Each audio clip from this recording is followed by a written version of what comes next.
আওয়ামী লীগের ব্যান তারা তুলে নেবে। আওয়ামী লীগকে নিষিদ্ধ ঘোষণা রেখেছে বিএনপি এটা নয়, আওয়ামী লীগকে নিষিদ্ধ করেছে ডক্টর ইউনূস।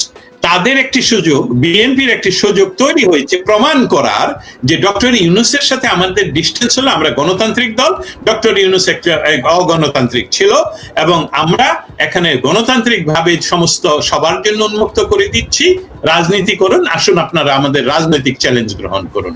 সেটা তাদের সুযোগ। এখনো 30 দিন হয়ে গেল, হয়তোবা দ্রুততম সময়ে এটা তারা করবে, সেই আশা আওয়ামী লীগের বহু মানুষ করেছিলেন।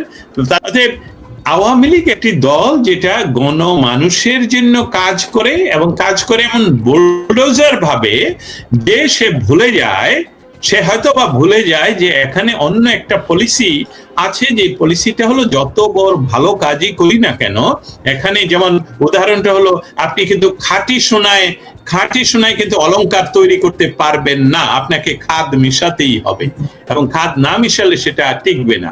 অতএব আওয়ামী লীগকে ডিপ্লোমেসিটা স্ট্রং হবে, তাদের আন্তর্জাতিক, যাতে তাদের প্রশংসা বাহির থেকে আসে। আওয়ামী লীগ কোথাও চলে যায়নি, আই রিপিট ইট, আওয়ামী লীগকে কেউ বাংলাদেশ থেকে বের করে দিতে পারেনি, এবং ডক্টর ইউনূসও পারেননি।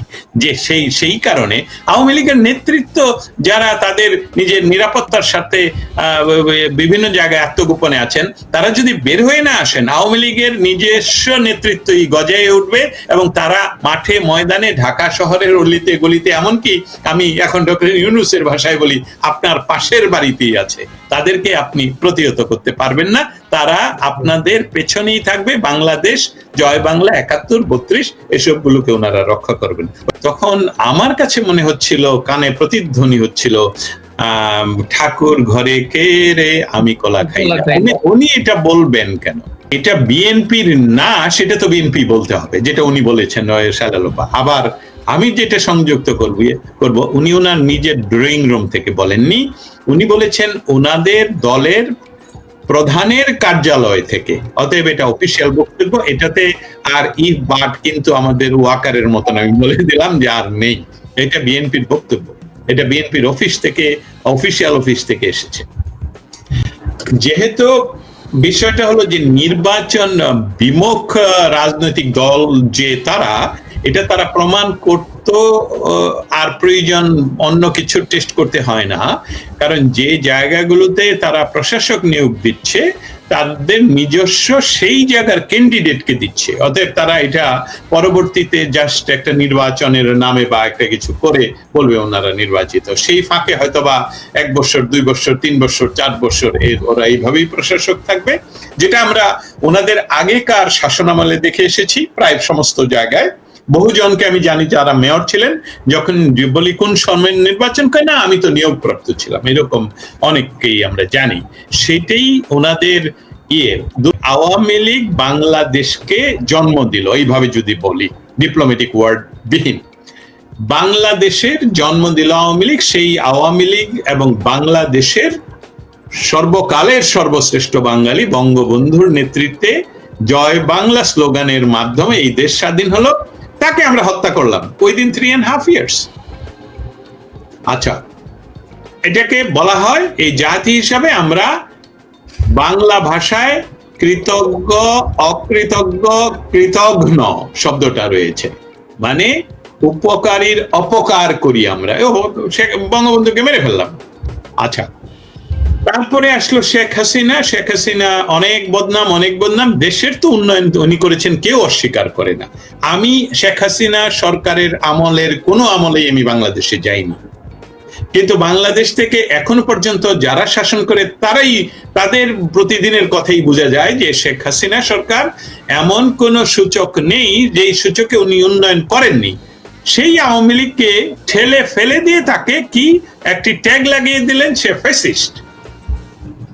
18 মাসের ফেসিজমের সাথে যদি 18 বছরের ফেসিজম তুলনা আপনারা না করেন, না দেখান, চার্ট গুলো না দেখান, তাহলে কে বড় ফেসিস্ট সেটা? এটা হলো আওয়ামী লীগের দুর্ভাগ্য, যে আওয়ামী লীগ বাংলাদেশের জন্য কাজ করে তারা পিছু হটে যায়, তাদেরকে গালি খেতে হয়, তাদেরকে এমনকি তাদের জীবন রক্ষা করতে তারা যেটাকে আত্মগোপনে যেতে হয়। তার অর্থটা কি দাঁড়ালো? বাংলাদেশে যত বাংলাদেশ বিরোধী আবার রিপিট করি, বাংলাদেশ বিরোধী ষড়যন্ত্র হয়, সেই ষড়যন্ত্রের সাথে ৭১-এর পরাজিত সমস্ত শক্তিগুলো একত্রিত হয়ে পড়ে। ৭১-এর পরাজিত শক্তিগুলো কারা? পাকিস্তান, মার্কিন, চীন, বাংলাদেশের জামায়াতে ইসলামী সহ আল বদর, আল শামস, রাজাকার and all auxiliary force Pakistani, এই সব একত্রিত হয়ে কি করে, সেটার বেনিফিশিয়ারির যে একটা প্ল্যাটফর্ম বাংলাদেশ তৈরি করে রাখছে জিয়াউর রহমান, সেটার নাম হলো বাংলাদেশ ন্যাশনালিস্ট পার্টি। তাদের হাতে ক্ষমতাটা উঠিয়ে দেয়, তারা বাংলাদেশটা নির্বাচনবিহীন চালায়, তাদের ইচ্ছা মতো চালায়, সেখানে কোনো লজ্জার কারণ নেই। সেখানে আন্তর্জাতিক ভাবে দেখুন, আমি আপনার প্রশ্নের জন্য এটা আসছে, আমি লক্ষ্য করে দেখলাম যে গত ১৫ বছরে বাংলাদেশে যত আমেরিকান রাষ্ট্রদূত নিয়োগপ্রাপ্ত ছিলেন, তাদের একজন আওয়ামী লীগের বন্ধু নয়, কিন্তু একজন আওয়ামী লীগের বন্ধু নয়। এমনকি এখন যিনি ইয়াতে গেলেন, যেটা রাষ্ট্রদূত হয়ে গেলেন, তিনিও কিন্তু দেখেন বিএনপির প্রচন্ড সহযোগী, জামায়াত ইসলামের সহযোগী, এনসিপির সাথে পার্টি করে, কিন্তু উনি আওয়ামী লীগের বন্ধু নয়। এইটা কিন্তু আমি ওয়াশিংটন ডিসি থেকে এটা চিৎকার করছি 18 মাস ধরে, যে আওয়ামী লীগের এই রাজনীতিটা যে ডিপ্লোমেসিতে, তা আমরা এত দুর্বল যে এদের 15 বছরে একজন অ্যাম্বাসেডারকে আমি দেখলাম না যেটা তারা আওয়ামী লীগের প্রশংসামূলক কথা বলে। আমি এখান থেকে ভিডিও পাঠাতে পারবো আপনাকে, যারা তাদের অন্যান্য সেমিনারে যারা বাংলাদেশ বিরোধী জামাতের কথা বলি, মুনার কথা বলি, এমনকি বিএনপির কথা বলি, তাদের সেমিনারে গিয়ে তারা বলে 15 বছরের গণতন্ত্র আপনারা ফিরিয়ে এনেছেন আমাদের সহযোগিতায়, আপনাদেরকে ধন্যবাদ। এর ভিডিও আমার কাছে আছে। মির্জা ফখরুল যে কথা বলছে যে আমি কলা খাই না, এটাই আসলে সত্য কথা, এবং এটা বিএনপির কথা। আবারও বলছি, আওয়ামী লীগকে বাইরে রেখে নির্বাচনের প্রক্রিয়া ছাড়া ওনাদের মনে হচ্ছে, ওনাদের যে টেন্ডেন্সি, যে বা ভাব, সেটা উনি ওনার কথায় প্রকাশ করেছেন। প্রথমত, আওয়ামী লীগকে যদি এই মুহূর্তে রাস্তায় নামতে দেওয়া হয়, তাহলে বাংলাদেশের মানুষ যে 16 বছর আয়, তাদের ডেইলি আয়ের কথা বলছি আমি, মানে যারা কোটি কোটি টাকার ব্যবসা, হাজার কোটি টাকার ব্যবসা, সে তাদের কথা বলছি না। আমি একজন দিনমজুর, একজন রিক্সাওয়ালার কথা বলছি, যারা প্রতিদিন আয় করতেন, তাদের যে আয় সেটা প্রায় 80% উপর কমে গেছে বর্তমান সরকারের সময়। অতএব তাদের কাছে এখন আওয়ামী লীগ সরকারের সময়টা হলো সবচেয়ে সহজ ছিল, সরকারি সুবিধা ছিল, মেয়ের বিয়ের খরচ সরকারের কাছ থেকে পাওয়া যেত। আমি সূচক সব নাম্বারগুলো বলছি না, আমি শুধু সময়ের সেভ করার জন্য বলছি যে তারা নিজেরা কিন্তু প্রচন্ড তুলনা করতে পারে, গবেষকদের মতন তুলনা করতে পারে, যে আওয়ামী লীগে আমাদেরকে 15 বছর কেমন রাখলো। এই ইউনুসের একটি বিষয় আবার এখানে বলতে চাই, আমি মূল জায়গায় কথাটা শেষ করে উত্তর দিব, তারা নির্বাচন আওয়ামী লীগ ছাড়া চায় কিনা। কিন্তু দেখুন, আমাদের বাংলাদেশের প্রায় শেখ হাসিনা ছাড়া, আমি বলবো দস্তগীর জাহাঙ্গীর পর্যন্ত সংশয় ছিল কে এই ডক্টর ইউনুস, কেন শেখ হাসিনা ওনারকে এরকম ভাবে করে সমালোচনা করে। অনেকে শেখ হাসিনাকে হয়তো বা প্রয়োজনে যারা ছিল বলছে, আপা এটা বাদ দিন। আমি কি উত্তর উনি দিতেন আমি জানি না, কিন্তু বাংলাদেশের আপামর বৃহৎ একটা জনগোষ্ঠী, শিক্ষিত জনগোষ্ঠী, বিজ্ঞানী, কবি, সাহিত্যিক, অর্থনীতিবিদ, বামরা পর্যন্ত, আমি বলছি সেলিম ভাই সহ, বাংলাদেশ কমিউনিস্ট পার্টি সহ সবার মনে একটা ধারণা ছিল, আরে বেটা ডক্টর ইউনুসকে যদি কোনো ক্রমে আল্লাহ তাআলা আমাদের দেশের ক্ষমতায় বসাতেন, তাহলে এই বেটার যে নেটওয়ার্কিং উনি বিশ্বব্যাপী আছে, এটা করে বাংলাদেশ তো আমেরিকার সমাজ সুইজারল্যান্ড হয়ে যাবে। এই যে একটা মানে তাদের মনের ভেতরে ছিল। আমি ধন্যবাদ জানাই আল্লাহকে, যে আল্লাহ তুমি এই ব্যবস্থা করে দিচ্ছ, যদিও বেটা মেটিকুলাস ডিজাইন করে আল্লাহকে মানে না সে, তারপরে টুপি মাথায় দিয়ে উনি আসছেন, এবং উনি মরিয়া প্রমাণ করেছেন যে উনি আসলে মৃতই ছিলেন, জীবিত ছিলেন না। এই ব্যক্তি দ্বারা দেশ পরিচালিত হতে পারে না।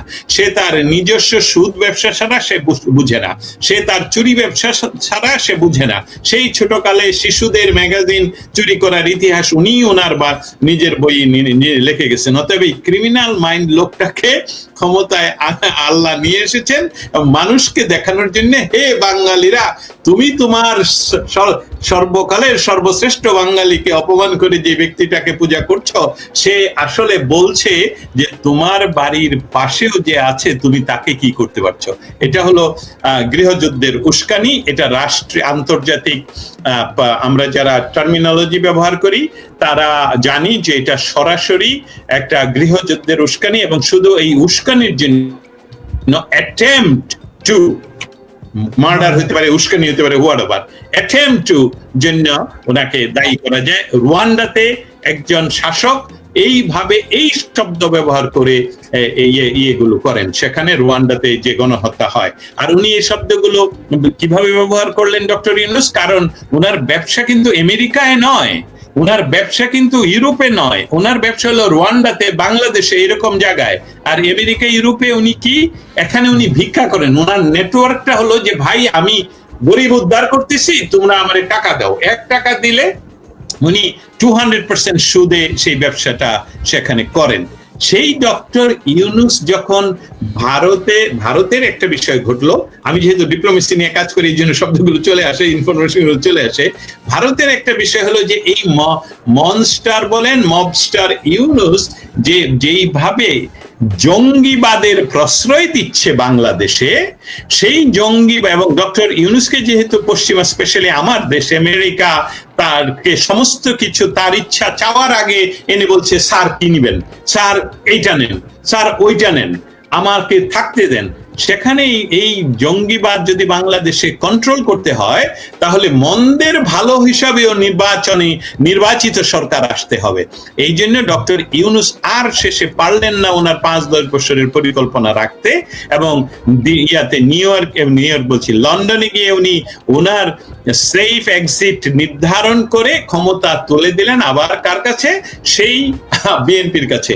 এখন আপনি বলুন, বিএনপির তো প্রচন্ড একটা আনন্দের সময় যে 40% বলেন, 45% বলেন, আমি বলবো 50%, বাংলাদেশ বিভাগে বিভাজিত 50% ভোটারকে বাইরে রেখে তারা একটা ভাগাভাগি নির্বাচনে নির্বাচিত হয়ে ওনারা প্রধানমন্ত্রী হয়েছেন, ওনারা বিরোধী দল হয়েছেন, ওনারা নিজেরা কথা বলে দেশ চালাচ্ছেন।